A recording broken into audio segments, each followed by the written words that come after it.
Hello anime lovers, स्वागत है आपका वाइपर एनीमे एक्सप्लेन्ड चैनल पर। और आज हम देखेंगे आई पेरी एवरीथिंग के एपिसोड नंबर 2 को। इसके पहले एपिसोड की लिंक आपको डिस्क्रिप्शन में मिल जाएगी। तो चलिए जानते हैं आगे की कहानी को बिना किसी देरी के। अब तक हमने देखा कि नॉर एक बड़े से मॉन्स्टर को मारकर राजकुमारी की जान बचा लेता है, लेकिन उसे ना तो ये पता था कि ये लड़की राजकुमारी है और ना ही ये कि वो एक मॉन्स्टर था, बल्कि वो तो उसे एक सांड समझ रहा था। इसके बाद लिन को लेने उसके बाकी गार्ड्स आ जाते हैं। उस मॉन्स्टर की लाश को भी अच्छे से एग्जामिन किया जा रहा था और लिन को प्रोटेक्ट करने में जिन गार्ड्स ने अपनी जान गंवाई है, लिन उनकी आत्मा की शांति के लिए प्रे करती है। लिन के भाई लॉर्ड रेन को इस हादसे के बारे में पता चलता है। वो जानता था कि मिनोटॉर जैसे डीमन अपने आप ही प्रकट नहीं होते, बल्कि उन्हें समन किया जाता है। इन्हें वहाँ पर एक रिंग भी मिली थी जिसकी मदद से मिनोटॉर को कंट्रोल किया जा रहा था, यानी कि किसी इंसान ने ही उस मॉन्स्टर को बुलाया था। उस रिंग में लगा स्टोन काफी कीमती है जिसे खरीद कर हासिल नहीं किया जा सकता है, यानी कि ये काम किसी अंदर वाले का नहीं है और ये काम जरूर इनके दुश्मन देश देरिदस का होगा। उन्होंने मॉन्स्टर के जरिए राजकुमारी को मारने की कोशिश की है, यानी कि वो इनके देश के साथ युद्ध चाहते हैं। इनके देश में एक डंजन है जिसके अंदर ढेर सारे कीमती रेलिक्स भरे हुए हैं और देरिदस उसी डंजन को हासिल करना चाहता है। लेकिन जिस आदमी ने उस मॉन्स्टर को मारा था उसके बारे में इन्हें कुछ भी नहीं पता। इधर नॉर मास्टर्स गिल्ड में जाता है जहां मास्टर उसे बताता है कि कल नॉर जिस कंस्ट्रक्शन साइट पे काम कर रहा था उसके पास एक बहुत बड़ा मॉन्स्टर आ गया था। वो ए रैंक का मॉन्स्टर था और किसी अनजान आदमी ने उसे मार गिराया। नॉर को समझ ही नहीं आता कि यहाँ उसकी बात हो रही है, क्योंकि उसके हिसाब से तो कल उसने एक मामूली सांड को मारा है। नॉर अब मास्टर से अगला काम मांगता है। मास्टर नॉर को समझाता है कि उसे यह मजदूरी का काम छोड़कर कोई ढंग की जॉब कर लेनी चाहिए, वहाँ वो ज्यादा पैसे कमा सकता है। तभी राजकुमारी लिन यहाँ पर आ जाती है। वो नॉर से मिलना चाहती थी, इसीलिए वो अपनी डिटेक्शन स्किल का यूज करते हुए उसके पास गई।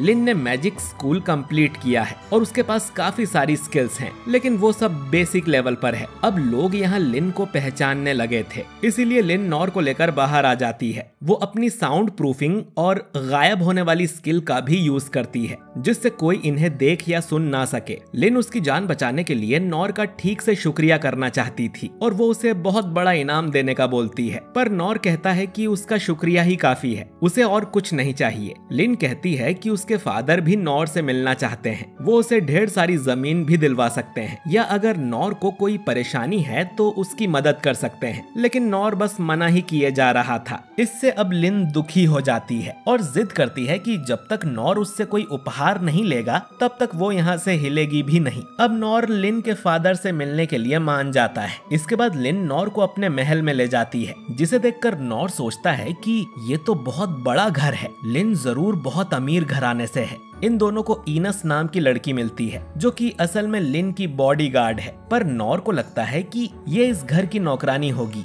लिन उसे बताती है कि नॉर ने ही उसकी जान बचाई थी और इनस दोनों को राजा के पास ले जाने लगती है। रास्ते में इन्हें गिलबर्ट नाम का आदमी मिलता है जो नॉर को देखते ही पहचान जाता है कि इसी ने उस मॉन्स्टर को मारा होगा। इनस गिलबर्ट को उनके साथ चलने को कहती है क्योंकि उसे नॉर पर भरोसा नहीं था। इधर राजा क्लेस अपने बेटे रेन के साथ मीटिंग कर रहा था कि कैसे दुश्मन देश देरिदस शांति समझौता करने को तैयार नहीं है। उन्हें डंजन पर पूरा हक चाहिए, बदले में वो क्लेस को अपनी मिलिट्री पावर लोन की तरह दे सकते हैं। राजा क्लेस ने ये ऑफर ठुकरा दिया था और देरिदस किंग ने कहा था कि वो इसका बदला जरूर लेगा। खैर तभी यहाँ लिन और बाकी लोग आ जाते हैं। रेन लिन पर गुस्सा करता है कि वो अकेले बाहर क्यों गई थी, पर लिन कहती है कि उसे अपनी जान बचाने वाले इंसान को ढूंढना था और नॉर ही वो इंसान है। ये सुन राजा नॉर के पास आता है और उससे हाथ मिलाकर उसका शुक्रिया करता है। नॉर कहता है कि वो पहली बार इतने अमीर लोगों के घर आया है तो उसे यहाँ के तौर तरीके नहीं पता है। राजा अब कहता है कि वो बिना इनाम दिए तो नॉर को यहाँ से नहीं जाने देगा, तो नॉर को जितना भी पैसा या जमीन या जो भी इनाम मांगना है वो मांग सकता है, पर नॉर कहता है कि उसे